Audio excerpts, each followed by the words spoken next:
All right, what we're going to talk about today is automating the extraction of data from forms.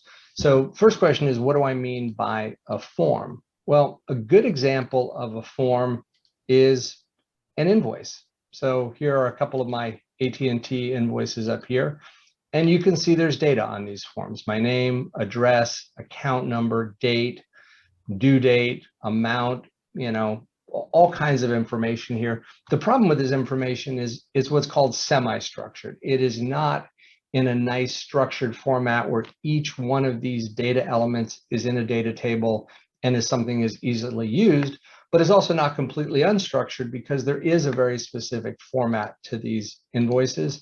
And you can essentially program or automate the extraction of the data from this form. So why is this important? Well, it's important because people use forms for all kinds of things. Invoices is a great example. Some companies receive hundreds, thousands, tens of thousands of invoices. And so they have people manually going through and extracting each of these data elements to enter them into their accounting system. But you may have forms for all kinds of things, for processing sales orders, for receiving information from other companies, all sorts of things. So, and the same approach really works for any and all of these. So the things that you want to think about when you're automating form processing is, one, how consistent is the format? And you can see on these AT&T bills, although the data is different, the format is extremely consistent.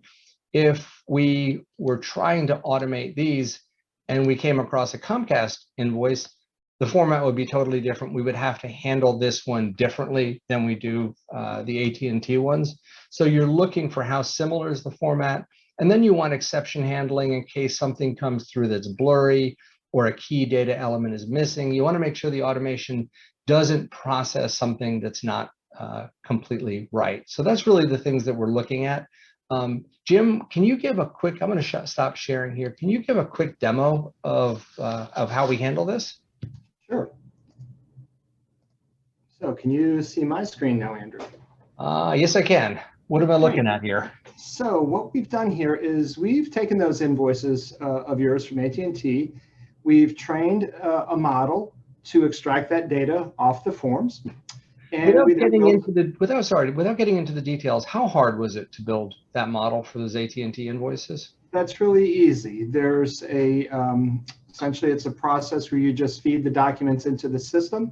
You tell the model what fields you're extracting. So in our case, we're extracting 6 fields, and then you simply tell it where on the document it can expect to see that data, and you've essentially built your model at that point. Okay, cool. Yep. And so after that, we build the flow or an automation. And in this case, we're going to manually trigger it. We're going to process and save that information off of the form. And then we've got a conditional thing here to handle the errors or acceptable invoices that you discussed before. Okay. So we're going to go ahead and run this. And it's going to ask for a file, obviously, since we're triggering this manually for the purposes of a demo. And this is the untrained documents. So we've got that document and we have that file name, and we're now going to run it. Now you'll be able to see here the flow is running. This takes a few seconds, somewhere depending upon what all you're extracting. It's going to take less or more time. That took 8 seconds. And it should pop up here any second here to say that it's complete. And it did. Right. And it says it went down the successful path of the conditional statement. It extracted the data, and I've got a view over here that shows the data that we asked for it to extract off the invoice is now here. And you can see 243 just now, and there's the data that it extracted. Okay, we'll go back to that other tab. Like, what conditions were put in here to determine success or failure on this? So I can show you those. So the first thing we wanted to do is we wanted to make sure that the customer name on the invoice was you. So that was just in case you got somebody else's AT&T invoice by mistake. So that was just one of the things you're looking for. That's right. But if it isn't you, we want to just immediately say, well, we're just going to skip this one because that's not for Andrew.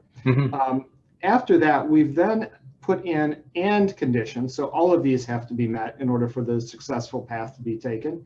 And it's essentially the 6 fields and the confidence factor that the model says it has, that it's extracted the data for that data element. So for the amount, we're saying the confidence factor has to be greater than or equal to 99%.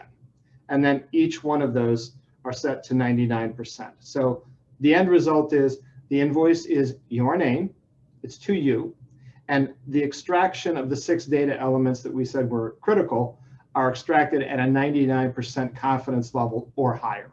Got it. So the model is not only extracting that data, but for each data point, it lets you know how confident it is in doing that. That's correct. Okay. Yes. Yep. So let's do one that doesn't work. Sure. So it's real simple again. We're going to go ahead and manually trigger this. And in this case, we're going to go ahead and take the Comcast invoice. Okay. So some invoice kind of wasn't trained at all, got in the folder by mistake. And that's right. You know, the bot's just processing it along with other invoices. That's right. Because this bot, ideally, you've got this bot probably running automatically. It's on a scheduled basis, or it's running 24/7, where it's looking at a particular folder or a particular email account for emails with attachments, and it's just automatically handling things for you. Okay. This one is running. This one might take a little bit longer, just simply because it's hitting something that it doesn't understand. To take 15 seconds as opposed to the 8 before. Mm-hmm. And you can see here now, it did not pass those conditional checks. And instead, it sent an email off to me saying, no, sorry, this invoice couldn't be handled. All right, very cool. Well, in order to keep this video as short as possible, Jim, I think that's a great demo. We'll wrap it up here. If anybody has any comments or questions, please leave them in the comment field below, and we're happy to make another video. Anyway, thanks all. Thanks, Jim. Sure thing. Thanks.